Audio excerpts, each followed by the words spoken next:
and we're going to add media. And in this case, we're going to add media from our Maxwell Media App.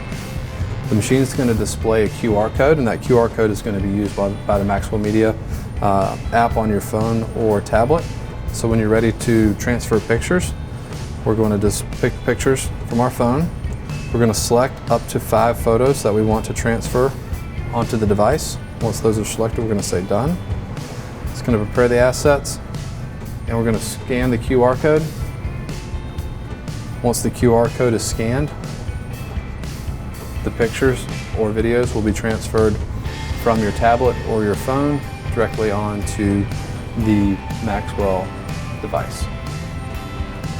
And they will be associated with the particular sequence or barcode that you've selected. Saved, and now we've got a sequence with photos and videos of how to pack our electric motor.